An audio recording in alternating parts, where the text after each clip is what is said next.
Hello and welcome to PolicyCast. Here we bring you insights on the latest developments in taxation, finance, and regulatory policies. Each episode breaks down new announcements and reforms and explores what they mean for businesses, individuals, and the economy. From tax and regulatory updates to global trade shifts, our experts share clear perspectives to help you stay ahead. Let's dive into today's discussion. Today we have with us Krishan Arora to talk about the recent GST reforms and the merging of the 12 and 18% slabs. This step is being seen as one of the biggest changes since the GST was first introduced, with major implications from consumers, businesses, and the ease of doing business in India. Let's dive in. Welcome to the podcast, Krishan. Thanks, Mandeep. Krishan, to start off our conversation, my first question to you would be, many are calling this reform a big step towards simplification of GST. From a business perspective, how do you see this slab merger changing day-to-day compliance and pricing? So, Mandeep, as you rightly mentioned, this is definitely a landmark moment.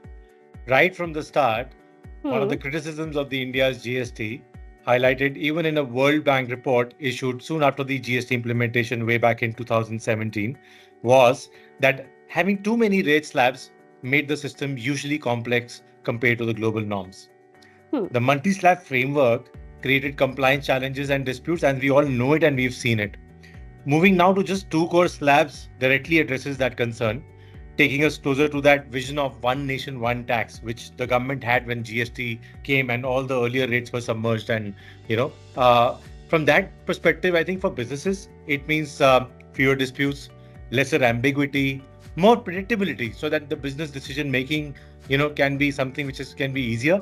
The focus can be more on business than just managing compliances and managing rate structures, etc., etc. For the government, I think it improves efficiency in collections without the complexity of this multiple rate structure. And the positive reaction to this is from the market, particularly like auto, consumer stocks, etc., which is actually showing how strongly businesses were viewing this step. So for Understood. me, So, I think it's one of the largest reforms from the time GST was introduced is happening now. understood. So, whenever rates are restructured, concerns arise about inflation, especially around essentials versus discretionary items. How will this reform balance revenue needs with affordability, Krishan? So, Mandeep, I think it's a very, very critical concern. Many Hmm. essentials and everyday use products currently are taxed at about 12%, which are Hmm. expected to move at to 5%, which should make them more affordable for sure. And at the same time, items which were earlier taxed at 28% may come down to 18%. And to offset this, the government may introduce a 40% levy on luxury and sin goods such as tobacco, which has been the trend in terms of keeping them at a higher rate or the highest rate for that matter. Intent is to keep the overall exercise very revenue neutral, protecting essentials while ensuring discretionary consumption doesn't distort the system. But also, would you say compensation cess is a route which is available with the government in these scenarios? In the short run, some adjustments are inevitable, but in the long run, stability and predictability benefit will happen to Hmm. businesses and consumers. What I feel, but if you ask me, I think the whole construct of these Hmm. structures of two rates will give a lot of ease, lot of smooth flow of input tax credits, as well as the prices ultimately getting benefited to the ultimate consumers. And that's exactly what is expected. And for that, government may also have the mechanism of looking at passing on the Hmm. benefit of that to the customers, and that will also be something which will come back in some form or the other. Yes, this puts a lot of things in perspective. So, Krishan, which industries are likely to benefit most and which could face some pressure under the new structure? I mentioned few of them, and I mentioned about Earlier, auto. yeah. Hmm. Yes, so sectors like automobile, cement, FMCG, hospitality, lifestyle goods will stand to gain most. I think the products in these categories could become more price competitive as the rates will move from 18% or even 5% from that Yes. perspective. Hmm. And it also explains why auto and consumer stocks actually railed after the announcement, right? On the other Yes. hand, see, intermediary goods, probably durables, which were previously taxed at 12%, may move to 18%. But I think the overall content and the construct will be that the council is seem to be mindful about this design shift and cause minimum disruption so that even the rate which is going upwards is for the minimum products, as well as when it happens, it will not be a huge burden on the industry as well as the demand, and the consumption will be kept in mind, and it will be an impact which will get neutralized over a period of time. And I think it will be something which will be welcomed any which way, even if it's a rate increase. Makes sense. This brings me to another question. One of the original promises of GST was simplification, right? So, will this step materially reduces classification disputes and litigation? Absolutely, absolutely. I think if you recall from the time when the VAT regime was applicable, rate classification disputes were state specific, and that was the premise at which when GST happened, the rate structures became at least national from that perspective. But the classification dispute continued to happen because the nomenclature which was established by HSN was aligned to GST. But even then, there were obviously ambiguities which continued to kind of prevail, and because of which the litigation continued to happen about which slab applies to which product.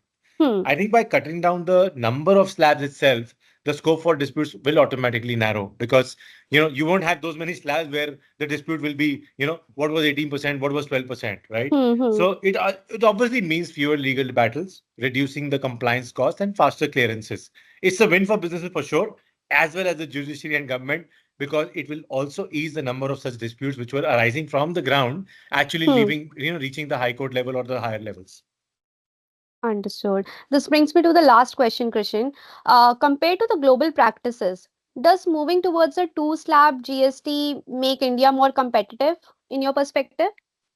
My sense is absolutely yes, because most of the VAT and GST regimes globally are operating on just one or two rates. One is the basic rate, or a standard rate. Other one could be a concessional rate, or a rate which is typically for luxury or sin, and something which is otherwise zero.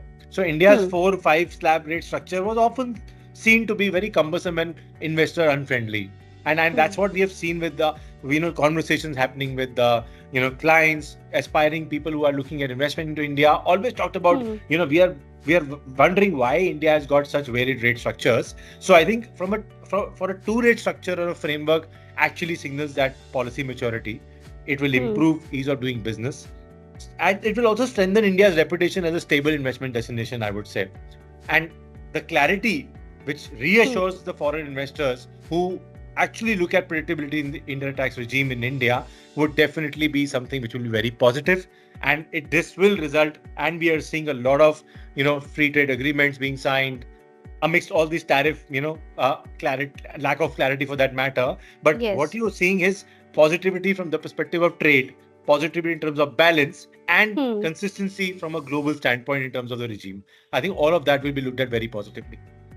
Yes, and that was really insightful, Krishan. Thank you so much for joining us today and breaking it all down so clearly. So it brings me to the wrap of this episode. We looked at how the GST rate merging could simplify India's indirect tax system and what it means for businesses and consumer. We'll be back soon with more expert conversations on tax, trade, and policy very soon. Until then, thank you so much for tuning in. Thank you, Krishan. Thanks, Mandeep.